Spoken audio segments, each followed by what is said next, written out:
Hello and welcome to another edition of Mailbag.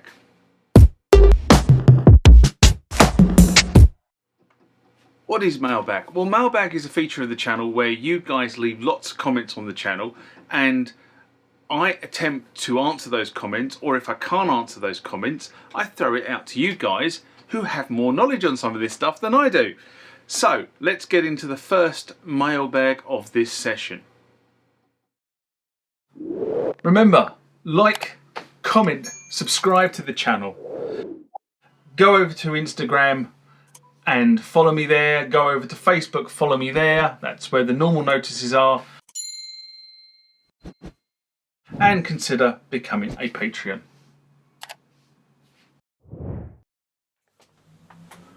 Next comment or question comes from my retro gear demos in response to the DX7 worked fine before storage U220 restore procedure, a video I did in December 2022. And Retro Gear writes, I'd recently got a U220 with a flat battery.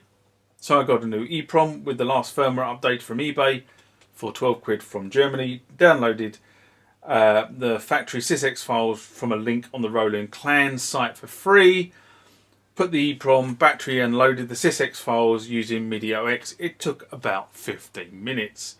I don't know if you've seen the YouTube channel Synth Abuse have been releasing huge batches of original sysx files for various Roland, Yamaha and other vintage synths for free downloads. No, I hadn't, but thanks for the info on the Synth Abuse site.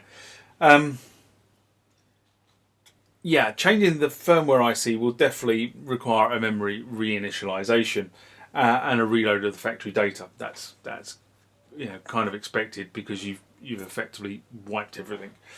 I am surprised it took 15 minutes though, because most of the stuff when I do a reload is a few minutes. I think the longest is one of the older synths is about 4 or 5 minutes to do a complete reload, but the 15 minutes seems too long if I'm brutally honest. I will at some point check on my unit whether it's the same.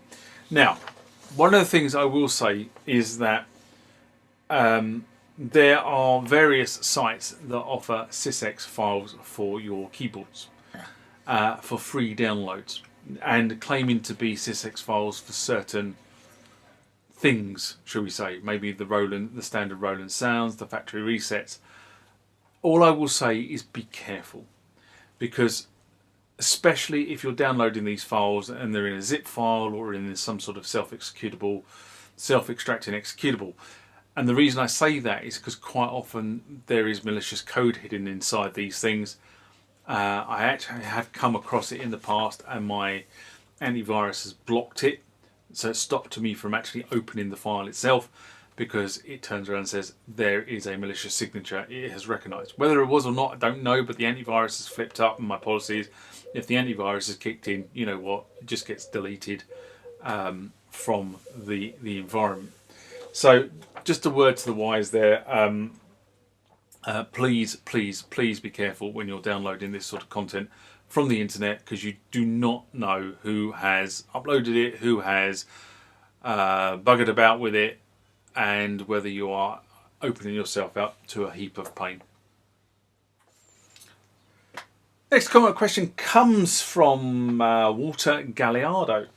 In response to the Roland JX-3P Part 1 investigation, a video I did in January 2023. And funny enough, that's what is on the bench at the moment being fixed. So, dead keys. On age alone, it's worth a full keyboard disassemble. Ta-da!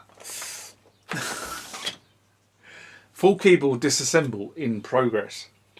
It remains to be seen if the warm membrane contacts was just dirt. New volume pop that can actually be fixed.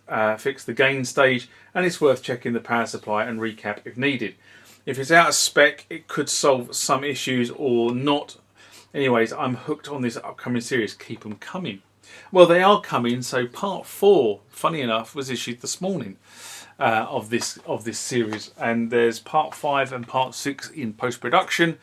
God knows how many parts we're going to get up to. I think it's going to be at least 10 by the time we put it all back together. The rest of the keyboard is sitting on the bench over there at the moment, waiting to be reunited with this part of the keyboard, or the keybed with this.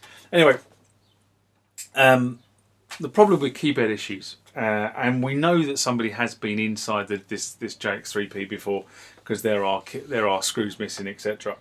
But you never know who's been in and what they've done. But this machine has been owned by the same person for many years, so it was whatever was done before them. And it is, I think, if it's a dirt, this thing was filthy when I took it to pieces.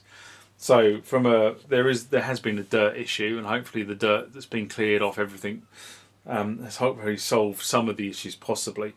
I'm hoping that I'm going to get away with just some IPA and wiping down the contacts to clean this, but we never know until I get to that next stage.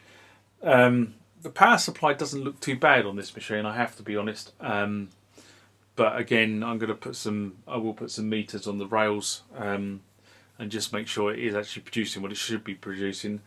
Otherwise, it could be that we decide to do some recapping and voltage regulators on the power supply, just to ensure that it's not going to cause any other issues by over or under voltage.